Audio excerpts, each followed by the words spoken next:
بیرکاری پۆلی هەشتەمی بنەڕەتی لاپەڕە 132 پێشی بچمە لاپەڕە 132 لە وەڵامدانەوەی پرسیارەکان پێویستە هەموو کەس دەستەواژەکانی پلەکانی پەسەندی بزانی. مانای چییە؟ مانای ئایا ڕووداوەکان ڕوودەدەن؟ ئەگەر ڕووداوەک ئەگەری ڕوودانی سفر بی ناوی چی لێ دەنێ؟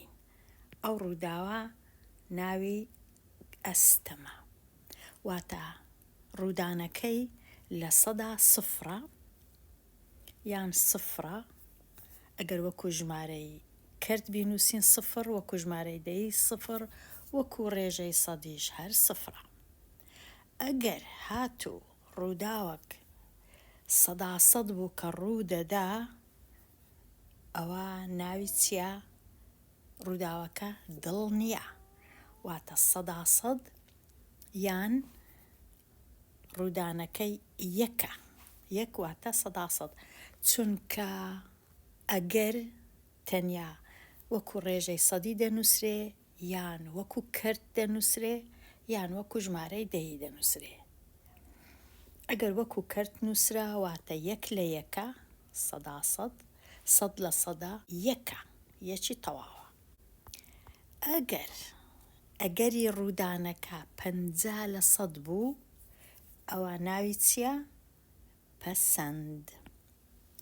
ئەوە پەسەند. کو دەینووسین ئەگەر وەکو ڕێژەی سەدی 50 لە سەد، وەکو کرد نیو، وەکو ژمارەی دەیش 0.5 ئەوها دەنووسرێ. ئەگەر هاتوو کەمتر بوو لە پەسەند، لە ژێر پەسەند بوو، ئەوە کەمترە لە 50 لە سەد. ڕەنگە 45 بی، ڕەنگە 30 بی، ڕەنگە 25 بی، ڕەنگە هەرچ بی کەمترە لە 50 کەواتە ژێر پەسەند. بۆ وێنە لێرە 1/4 واتە 25 لە سەد یان 0.25 لە سەد. دەبی ئەوەش بزانین کە ئەگەر هاتوو ئەگەرەکان وەکو کرد نووسران، هەمیشە و هەمیشە سەرەی کەرتەکەی بچووکترە لە ژێرەی کەرتەکەی. هیچ کاتێک سەرەی کەرتەکەی نابی گەورەتربی لە ژێرەی کەرتەکەی، واتە نابی ئەو هابی 4/3. ئەوە هەڵەیە. ئەگەر هاتوو ڕوودانی ڕووداوەکە ئەگەرەکەی زیاتر بوو لە 50 لە سەدی، ئەوە سەرپەسەند. سەرپەسەند کو دەنووسرێ؟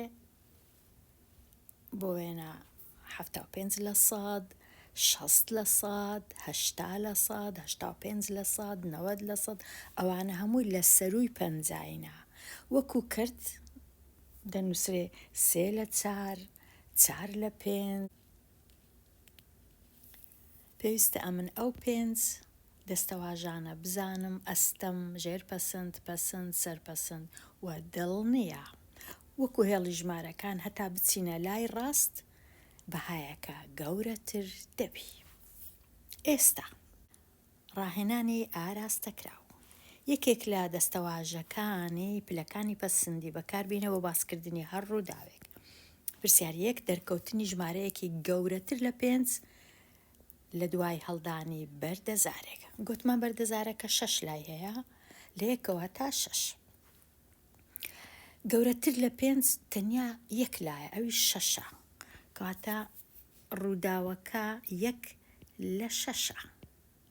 1/6 لە نیوی بچووکترە، واتە لە ژێر پەسەند.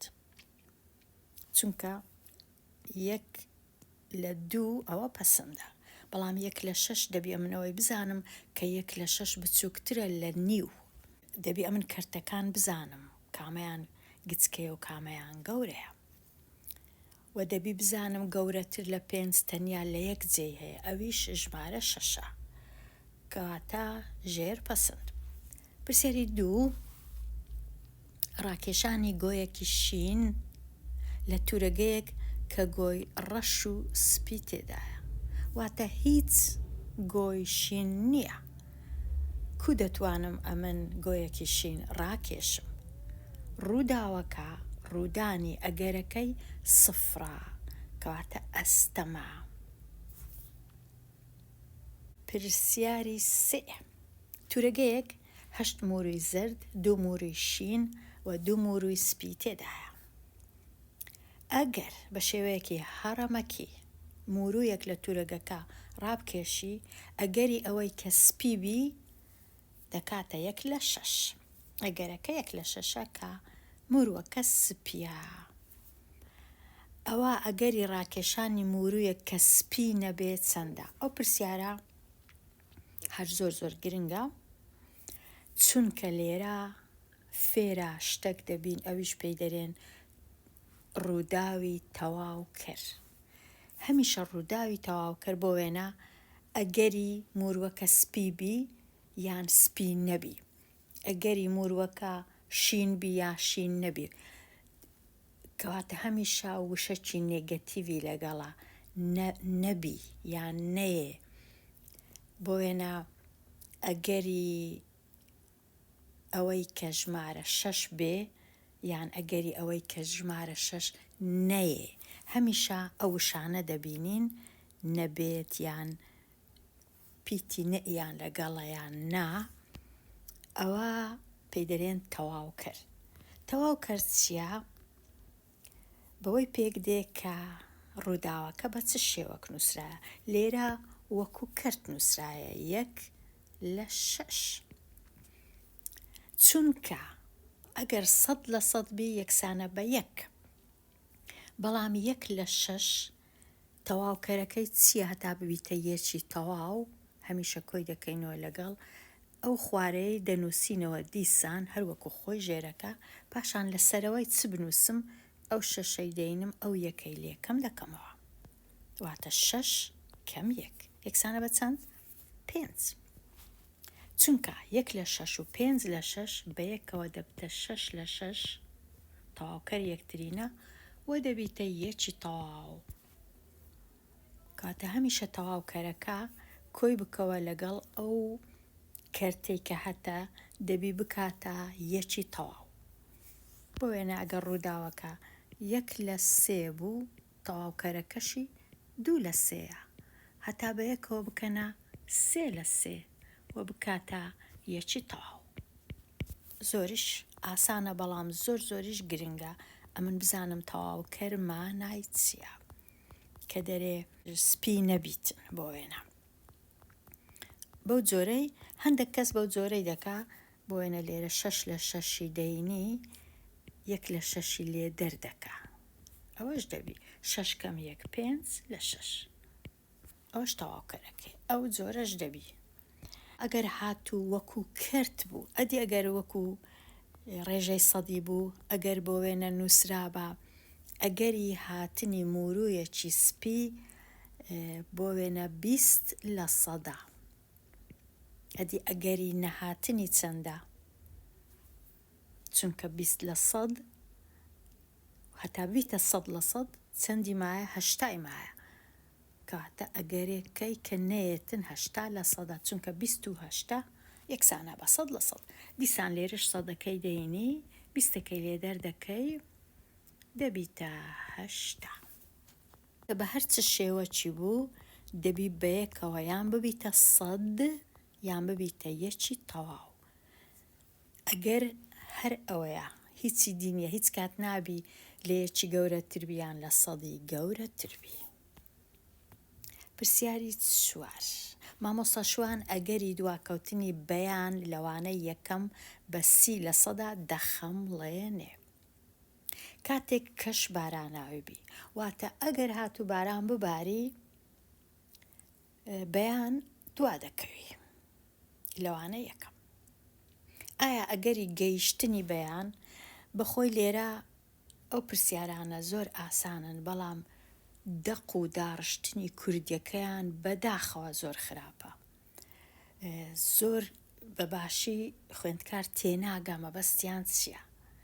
دەبوایە نووسرابە ئەگەری دواکەوتن یان دوا نەکەوتن، هەتا خوێندکارەکە تێبگا ئەوە تەواوکەرە. ئەگەری هاتن ئەگەری نەهاتن ئەوها نای لەگەڵبی هەتا تێبگەین مەبەستیان چییە. بەڵام بەداخۆ ئەوهانیە دەبی بە خۆمان لێک بدەینەوە کویان نووسە. ئایا ئەگەری گەیشتنی واتە ئەگەر هات و دوانەکەوت پێش دەستپێکردنی وانە یەکەم چەندە ئەگەر هات و باران بەلێز مەبارێ. ئەو وشەیەش هەڵەیە باران بەلێز مەبارێ، چونکە لێرە نووسرابوو کەش باراناویە، لێرەش دەبا نووسرابە ئەگەر کەش باراناوی بوو. نابی بە هیچ شێوەیەک دەستەواژەکان یان وشەکان و زاراوەکان بگۆڕن لێ ئەوەی لێمان تێک نەچی. دەنا بیرکاریەکە زۆر ئاسانە بەڵام داڕشتنی کوردیەکەی خراپە. ئێستا گوتمان ئەگەر دوا بکەوی لە سەدا سیە ئەدی دوانەکەوی بێگومان 70% ئەگەر هاتو بێتن ئەگەری هاتنی 70% چونکە دواکەوتنی 30%. کاتە وەڵامەکە 70% لە چ زانیمان سەدەکەی دەینین سیەکەی لێکەم دەکەینەوە یەکسانە بە 70. بەڵام نابی بنووسین 70 دەبی بنووسین 70%، چونکە ئەگەر یان بە سەدا یان بە کەرتە یان بە ژمارەی دەیە. کەرت و ژمارەی دەیەکانیش گەورەترینیان یەکە، سەدەکەش گەورەترین 600. ئێستا دەینە لای ڕاهێنانی ئازاد. یەکێک لە دەستەواژەکانی پلەکانی پەسەندی بەکاربینە بۆ باسکردنی هەر ڕووداوێک. پرسیاری 5 ڕاکێشانی بلیتێکی سوور یان شین لە کۆمەڵە پسوولەیەکی سوور وە شین. بێگومان ئەگەر تەنیا سوور و شین هەبوو ئەگەری ڕاکێشانی سووریان شین 100%، کەواتە دڵنیایە. لێرە دەنووسین دڵنیا 100%. پرسیاری 6 دەرکەوتنی شێر لە کاتی هەڵدانی پارچە دراوێک. چونکە دراو هەمیشە یان شێرە یان خەتە، دەرکەوتنی شێر 50%، دەرکەوتنی خەتیش 50%، چونکە تەنیا دوو دەرکەوتن هەیە، یەک لە دوو واتە 50%، واتە 0.5. و ئەوە چی پێدەرێن کە 50% پەسند، کەواتە پەسند. پرسیاری 7 ئەگەری دەرکەوتنی 5 یان 6 لە کاتی هەڵدانی زار، ئەوەش هەڵە نووسرایە، 5 یان 6 ئەگەرەکەی دەکاتە 1/3. ئایا ئەگەری دەرنەکەوتنی 5 و 6 چەندە؟ گوتمان تەواوکەرە ئەگەر 1/3 بوو ئەوی دی چەندە؟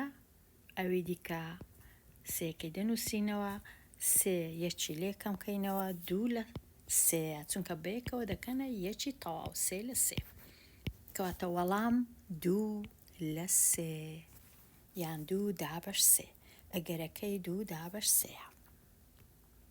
پرسیاری 8 ئەگەری سیرکردنی دڵشاد بۆ تەلەڤیزیۆن پتر لە نیو کاژێر دوای نیوەڕۆ بریتیە لە 20%، کەواتە دڵشاد تەمەشای تەلەڤیزیۆنی دەکا پاش نیوەڕۆوان، بەڵام زیاتر لە نیو کاژێر نا، کەمتر لە نیو کاژێر.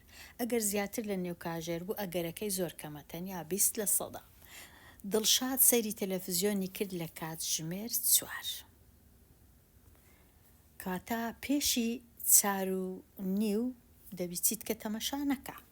ئایا ئەگەری تەواوکردنی ئەرکەکانی لە کاتژمێر 4:15 لێرەش بەداخەوە زۆر زەحمەتیان کردێ پرسیارەکە، ئەوها پێی ناوێ ئەو نووسینە زەحمەتە، مەبەستیان ئەوەیە ئایا ئەگەری تەماشا نەکردنی دڵشاد بۆ تەلەڤیزیۆن لە زیاتر لە نیو کاژێر ئەگەرەکەی چەندت کە تەمەشانەکە. ئەگەر تەمەشاکە 20%، ئەگەر تەمەشانەکە 80%، کاتە ئەگەرەکە 80%. مەبەستم تەمەشاکردن زیاتر لە نیو کاژێر. لێرەش دیسان سەدەکەی دەینین، 20 لێکەم دەکەینەوە، یەکسانە بە 80%. ئێستا دەینە لای ڕاهێنان و جێبەجێکردن. تورەگەیەک 12 گۆی سوور، 12 گۆی ڕەشی تێدایە. ئالان گۆیەکی لە تورەگە کە ڕاکێشە بە شێوەیەکی هەڕەمەکی. یەکێک لە دەستەواژەکانی پلەکانی پەسەندی بەکاربینە بۆ باسکردنی هەڕ و داوێک. پرسیاری نۆ: گۆیە ڕاکێشراوەکە سوور بێ. چونکە 12 دانە سوور هەیە بە هەمووشی 24 دانەیە، کاتە ئەگەری هاتنی گۆیەکی سوور 12 لە 24، بەڵام کورتکردنەوە هەیە. 12 لە 24 هەر سەرێ و ژێرەی دابەشی 12 دەکەین، یەکسانە بە 1/2، واتە 50%. لێرە دەستەواژەکە پەسند، دەنووسین پەسند. ئەوها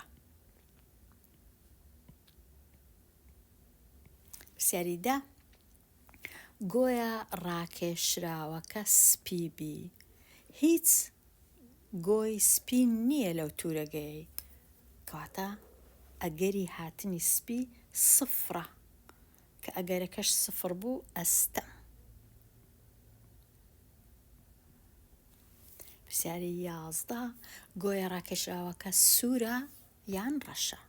بێگومان تەنیا سوور و ڕەش هەیە، یەک لەوان هەر دەبی بێ، کەواتە ئەگەرەکە 100%، 100% دڵنیە.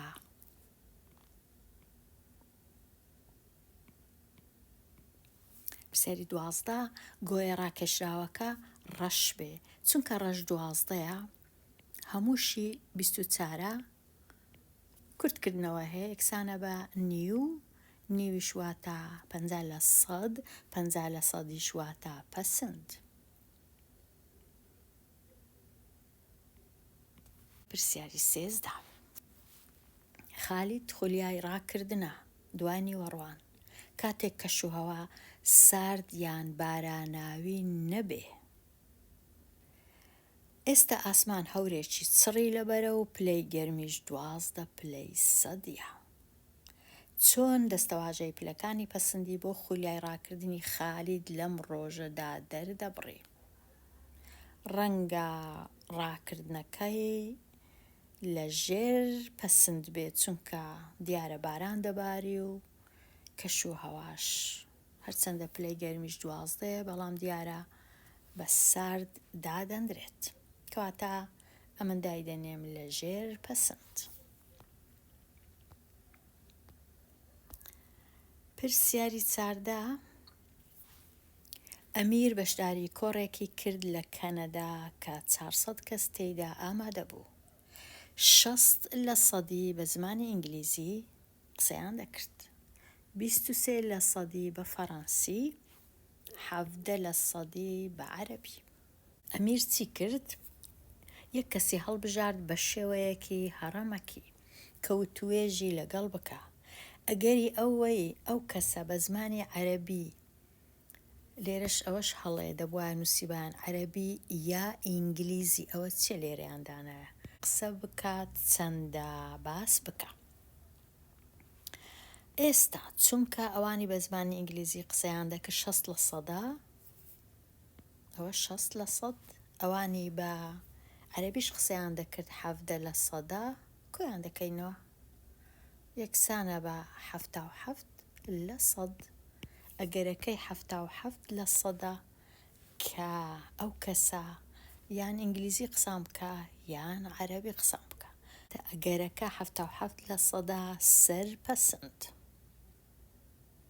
پرسیاری 15: ئەم بازنە ڕوونکردنەوەیە بە شینەوەی نزیککراوەی ڕێژەی سەدی بۆ چەشنەکانی خوێن لەسەر مرۆڤەکان دەنوێنێ.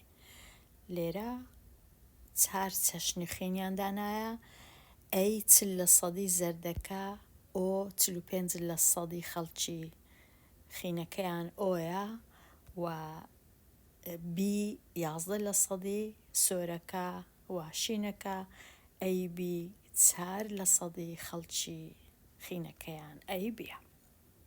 کام چەشن پێشبینی دەکەی کە چەشنی خوێنی تۆیە؟ وەڵامەکەشت ڕوون بکەوە.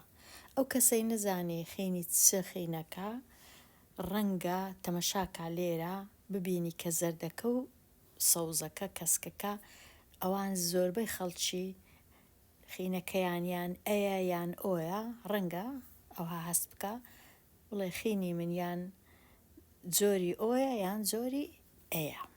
ئەوە ئەگەر بەخۆت نەزانی.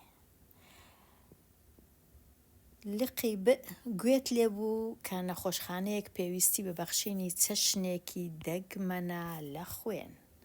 پێشبینی دەکەی کە نەخۆشخانەکە پێویستی بە کام چەشن بێ، چونکە نووسرایە دەگمەن واتە ڕێژەی سەدیەکەی کەمە، ڕەنگە ئەیبیبی و ڕەنگە بیشبی، بیش هەر کەمە 11% یەک لەوانەیە. پرسیاری 16 هێڵا ڕوونکردنەوەیە گەشەکردنی بەرهەمهێنانی کارگەیەکی شەکر دەنوێنێ لە ساڵی 2005 هەتا 2009. پرسیاری یەکەم پێشبینی دەکەی کە بەرهەمی کارگەکە لە ساڵی 2010 چەند بی؟ ئەگەر تەمەشاکەین لە ساڵی 2005 هەتا 2009 لێرەش بەرهەمەکە بە 1000 تەن هەر زیادی کردیە، کەواتە هەتا دێ زۆر دەبی. مادام وایە دیارە لە 2010 هەر زیاد دەبی. دەتوانین لاسەنگەیەکی بنووسین کە زیاتر دەبی لە 2010 ساڵەکەی بنووسین پیتی گەورەتر دەبی لە 22,000 لە 22,000 تەن. ڕەنگە ببیتە 23 یان گەورەتر بی لە 23. بەشی دووەم لە کام ساڵ پێشبینی دەکەی کە بەرهەمی کارگە لە شەکر بکاتە 24,000 تەن تێپەڕێت، واتە زۆرتریش بی لە 24,000 تەن. لە کام ساڵێک بی زۆرتر بی لە 2010، واتە ساڵەکە گەورەتر بی لە 2010. کام ساڵ ڕەنگە 2012 2013 14 15 شتە چیوە. پرسیاری 17 ئەمن چا ناکەم. پرسیاری 18 چۆن دڵنیا دەبی کە ڕووداوێک سەرپەسندە یان ژێرپەسندە؟ ئەگەر هاتوو ڕووداوەکە کەمتر بوو لە 50%، ئەوە ژێرپەسندە. ئەگەر هاتوو گەورەتر بوو لە 50%، ئەوە سەرپەسندە، کەواتە ئەو 50 زۆر گرنگە. پرسیاری 19 قوتابیانی پۆلی هەشتەم دەیانەوێت لیژنەیەکی سێکەسی لە نێوخۆیان هەڵبژێرن.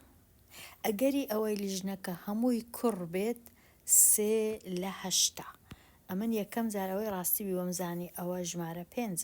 هەر زۆر پێم سەیر بوو کە ئەو جۆرە پیتانە هیچ باش نییە لە تەنیشت ژمارەی بنووسرێن، چونکە خینەوەیان زەحمەت دەبی، دەبوایە لێرە ئەوە نەنووسرێ. ڕێژەکە 3/8. لە کاتی خینەوە ئەو کەسەی دەخێنیتەوە بەخۆی ئەو پیتەی دادەنێ. ئەگەری ئەوەی لیژنەکە تێکەڵ بن لە کوڕ و کچ دەکاتە ئەگەری ئەوەی، واتە یەکسانە بە ئەگەری ئەوەی لیژنەکە هەمووی کچ بێت. ئەو ئەگەرە چەندە؟ پرسیارێکی زۆر باش نەنووسرایە. ئەگەر گریمان 3 ئەگەر هەیە، لیژنەکە یان هەمویان کوڕن وەکو ئەو لاکێشە کەسکەی، یان تێکەڵا وەکو لاکێشە زەردەکەی، یان هەمویان هەرسێکیان کچە وەکو لاکێشە سۆرەکەی. کە لێرە ژمارە 8 هەیە، کەواتە ئەگەرەکە هەمووی بەیەکەوە هەرسێ ئەگەرەکان 8/8 یەکی تەواوە یان سەدی تەواوە. ئەگەر لێرە 3/8 بوو، لێرە و لێرە چدانێم لە سۆر و زەردەکەی بە هەردووچیان دەبی ئەگەرەکە 5/8 بی، بە هەردووچیان، چونکە 3 ئەگەر هەیە، 3 ڕووداو هەیە، هەتا بکاتە 100%. لێرە 3/8 لێرەش 5/8 ماوە تا بکاتە 8/8. ئێستا ئەو 5/8 دەبی بکەمە 2 بەش، چونکە یەکسانن تێکەڵ و کچ ئەگەرەکەیان یەکسان بوو. ئەو 5/8 دەبی دابەشی 2 کەم. هەمیشە لە کاتی دابەشکردنی کرد تەنیا دابەشەکە دووەکە لێرە دەبی، ئەو های لێ دێ، یان ئەو سەرەی دابەشی 2 دەکەی یان ژێرەکەی لێک دەدەی لەگەڵ 2، یەک لە دووان. ئەمن لێرە سەرەکەی دابەشی 2 ناکەم، چونکە گە سەرەکەی دابەشی 2 کەم دەکات 2.5/8. کەس ئەوها نانووسی، ئەوە جوان نییە. ژمارەی کرد لەگەڵ ژمارەی دەی ئەوهانە، لەبەر هەندێک باشتر وایە ئەمن ژێرەی کردەکەی لێک دەم لەگەڵ 2 واتە دەبیتە 5/16. کەواتە ئەگەری ئەوەی کە هەرسێ کەسەکە کچبی 5/16، ئەگەری ئەوەی کە تێکەڵیش بی لە کوڕ و کچ ئەویش 5/16، ئەگەری ئەوەی هەرسێکیان کوڕ بن 3/8. ئەوەی ئەمن ئەگەر پرسیارەکەی تێگەیشت بم دەنا نازانم کو نووسرایە، هیچ باش نەنووسرایە. بەداخەوە ئامادەکاری بۆ تاقی کردنەوە. پرسیاری 20. ڕێژەی سەدی کە ئەگەری ڕاکێشانی پسوولەیەک هەڵگری ڕەنووسی جووت بێ لە پسوولەکانی ڕەنووسکراو. چەند پسوولایە؟ 1 2 3 4 5 دانەیە، بەڵام هەمویان جووتن. کەواتە ئەگەری ڕاکێشانی پسوولەیەکی جووت 100%، دڵنیایە، چونکە هیچ تاک نییە. پرسیاری 21 وەڵامی کورت. ڕووداوێک باسکە کە ڕوودانەکەی سەرپەسند بێ، بۆ وێنە دەرچوونت لە بیرکاری سەرپەسندە، 100% نییە، بەڵام سەرپەسندەواتە ڕوودانەکەی ئەگەرەکە زیاتر لە 50%. ئێستا شیکاری هەر هاوکێشەیەک بکە. پرسیاری 22 3 پیتی 3 توان 2 کەم 8 3 یەکسانە بە چەند؟ لێرانە هیچیان نەنووسیە، کاتە ڕەنگە 0 بی، ئەمن بەخۆم 0 دادەنێم، چونکە هاوکێشە هەر دەبی لای ڕاست و لای چەپی هەبی. لە بیریان چوە ڕەنگە نازانم. ئێستا کۆڵکەی هاوبەش دەبینمەوە لە مابەینی ئەو دوو ڕادەیەی، لە مابەینی 3 و 8 هیچ نییە، بەڵام پیتەکە هاوبەشە، یەکدانەی هیچ نەبی. لە ڕادەی یەکەم 3 و 1 لە پیتەکان دەمینێتەوە، چونکە 2 دانەم هەیە، یەک هاتە دەرێ، لێرە لە دەرەوەی کەوانە کەم 8 پیتەکە نەماوە، هەر یەک هەبوو، ئەویش لە دەرەوەی کەوانەیە، یەکسانە بە 0. ئێستا یان ئەو پیتە یەکسانە بە 0 یەکسەر، کاتە یەکسانە بە 0، یان ئەو کەوانەیە یەکسانە بە 0 دەینووسمەوە، کەوانەکەی هەمووی کەم 8 یەکسانە بە 0، کەم 8ەکەی دووەمە لای چەپ دەبیتە کۆ 8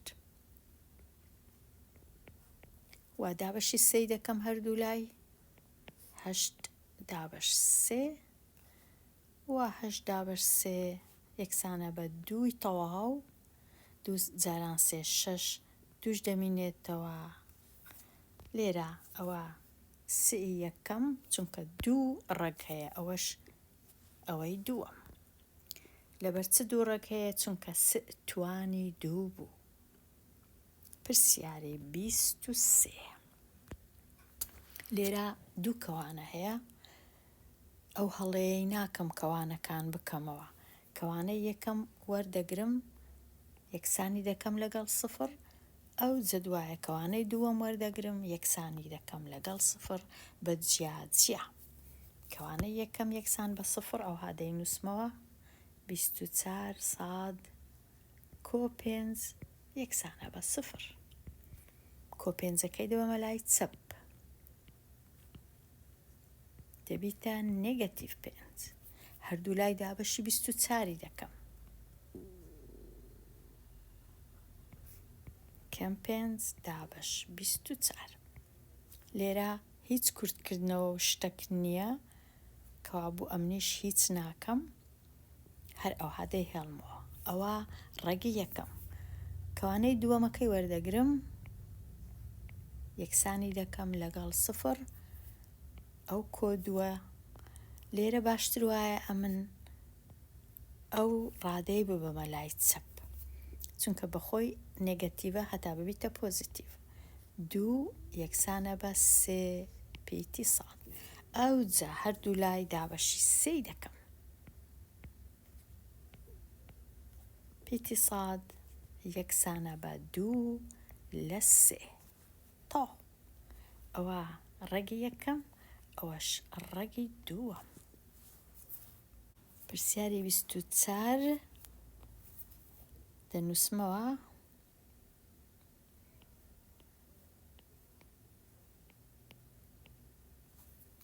ئەو کەمنەوەی دەبەمە لای چەپ دەبیتە کۆنۆ.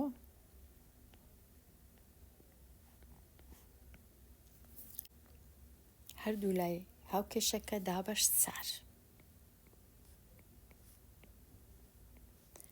لێرە هیچ باش نییە دابەشەکەی ئەنجام بدەم، ئەو هادەی هێڵمەوە وەکو کرد، چونکە تواندووە، کەواتە لێرە ڕەگی دووجای هەردوو لای وەردەگرم.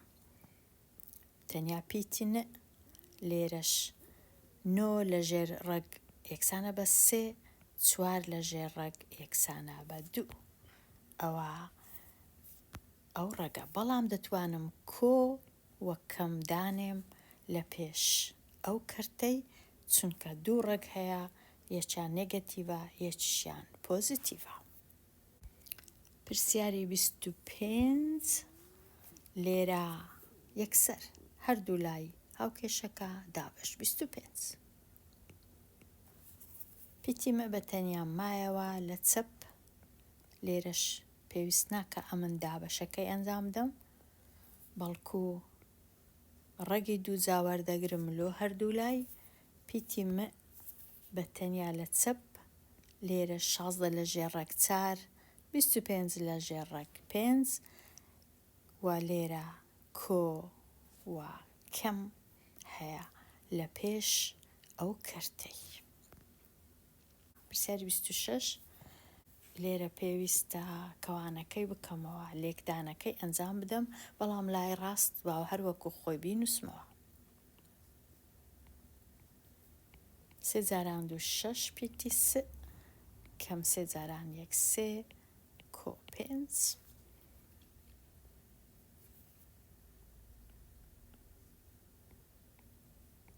شەش سەکەی وەکو خۆی دەنووسمەوە، کەم 3 کۆ 5 واتە کۆ 2.